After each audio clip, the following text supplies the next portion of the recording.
2.2 Semiconductors.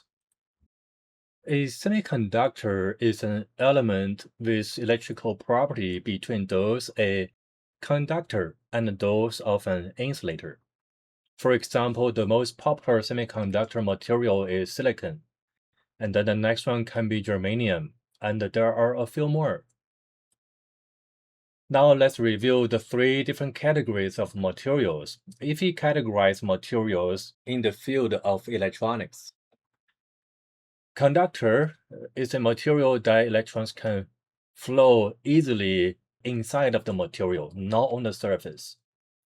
The electrons can go to the internal organ of the conductor and move inside. The type of material which its behavior is opposite to conductor is insulator. It's a material that electrons cannot move inside of it. They only stay on the surface and not moving unless there are some external force pushing them, or repelling or attracting them.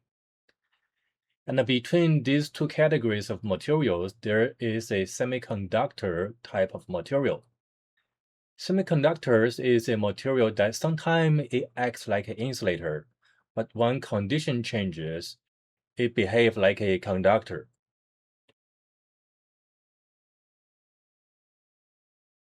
There is a way to determine if an element is conductor, insulator, or semiconductor in atomic level.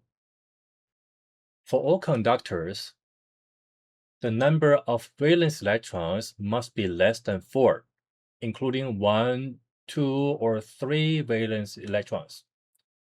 So all the inductors have this in common.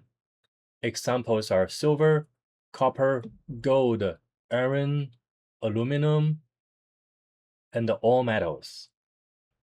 For an element that its valence electrons have more than 4 but less than or equals to 8, those are insulators. Examples are rubber, plastic, glass, dry wood, and so on. And for the best semiconductor, they have exactly 4 valence electrons.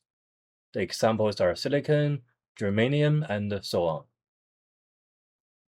These two figures shows the Bohr's model of the silicon atom, also the core diagram. As you can see, silicon has 14 protons, therefore it has 14 electrons. So the positive and the negative charges are balanced. The net charge equals to 0. And then based on the shell and the electrons rule, its shell 1 has maximum 2 electrons, shell 2 has maximum of 8 electrons. With these 2 and 8, there are 10 electrons already. The additional 4 electrons will be placed on the third shell. As you can see, there are 4 electrons on the outmost shell, on the valence shell. This obeys the theory we just learned. For an element with 4 valence electrons, they are semiconductor materials. If we remove the center portion and only leave the outmost electrons, and then use the same amount of number for the protons, we get the corresponding core diagram. As you can see, is on the right-hand side of this page. We can also locate the categories of these elements on the periodic table, where periodic table is a table shows all the elements. In this picture, it shows most of the chemical elements. When we read it, we start reading this table from the top row towards bottom row, from left column towards the right column. The first element here is hydrogen on row 1, column 1. And then we read the next one, helium, on the last column, first row. And then if you want to locate the materials such as metals, those conductors, they are showing here. Not all, but most of these elements are conductors, such as lithium. Lithium is a metal.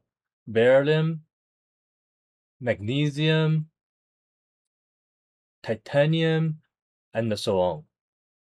And then we have insulators or nonmetals. They are the one on these regions. carbon, nitrogen, oxygen, fluorine, phosphorus, sulfur, chlorine, and so on. There is a special region contains all the semiconductor elements. That's this diagonal. We'll have the boron, silicon, germanium, arsenic, and so on.